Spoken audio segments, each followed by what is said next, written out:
Er soll den Elenden im Volk Recht schaffen und den Armen helfen und die Bedränger zermalmen. Er soll leben, solange die Sonne scheint und solange der Mond brennt, von Geschlecht zu Geschlecht. Er soll herabfahren wie der Regen auf die Erde, wie die Tropfen, die das Land feuchten. Zu seinen Zeiten soll blühen die Gerechtigkeit und großer Friede sein. Amen. The whole idea is that our day shouldn't be driven by a rhythm of working or a rhythm of being lazy or food, but by a rhythm of God.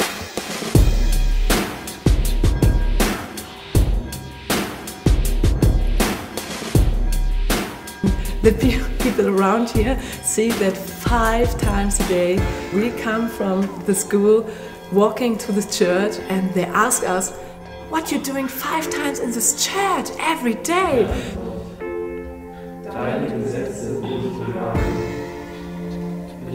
The third millennium monastery is not just people living together, but it's people living together who have committed to God and to each other to live a lifestyle of discipleship.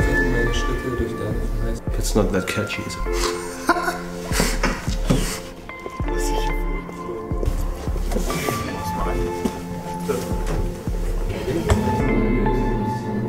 It's about simplicity, it's about obedience, it's about loving this world, loving people and loving God even more. Schöne Mädchen! Oh! Ja!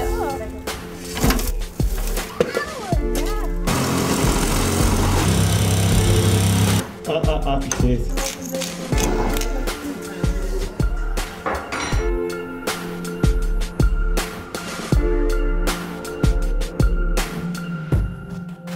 We're 18 adults living here right now, plus 7 kids, plus 2 kids that are still to be born. Altogether it's 25 plus 2. The building is rundown, derelict, and great. We don't even notice the dirt and the cold anymore, which I think is a good sign. Mission always came out of very strong, committed communities. So if I like to see mission, I have to start there. We're starting Lent today, so we have like someone fasting every day.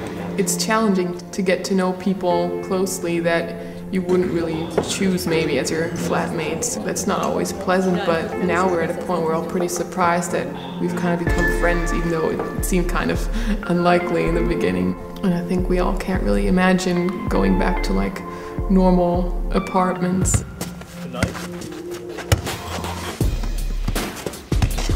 The whole Celtic monastic movement reinvented Europe. There are some things that we need to rediscover in the way they actually lived out their daily lives that we've lost right now.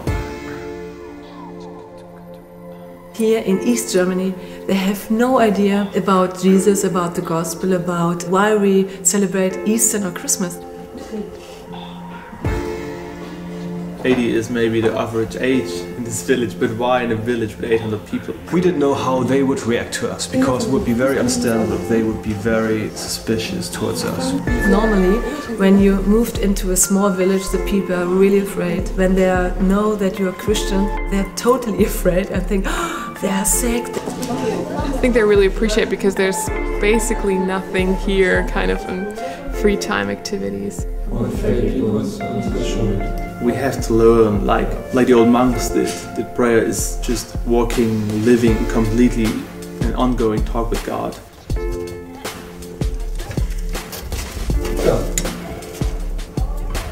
Potatoes, as you would expect in a German monastery. It's very strict, so it's a strict rhythm. So you need to look on your watch and say, okay, it's 12 o'clock, okay, it's 6 o'clock, okay, it's 10 o'clock. People like this idea of third millennium monasteries. It's very often very boring, it's frustrating, and it's very busy, and it's like 25 individuals living next to each other but not with each other. But this is the journey thing. 18 people, it's 18 opinions, 18 atmospheres, 18 emotions. We need to create a sense of community, most of all within church context, in order for people to get the feeling to belong again. and to get the feeling to be loved and to be secure and to be valued again. And I think third millennium monasteries, those boiler rooms, can help doing so, and that which goes beyond just attending a service and consume something and then maybe go to the cell group on Wednesdays.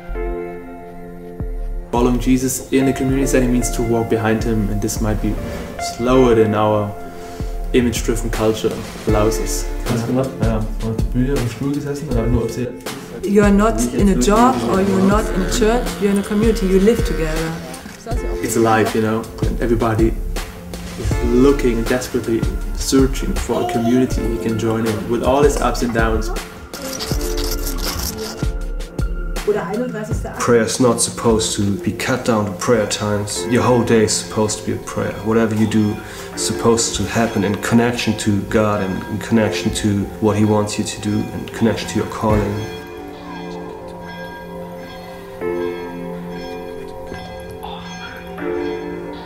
Ramsdorf said, unless your day is a prayer, all your prayer times are for nothing.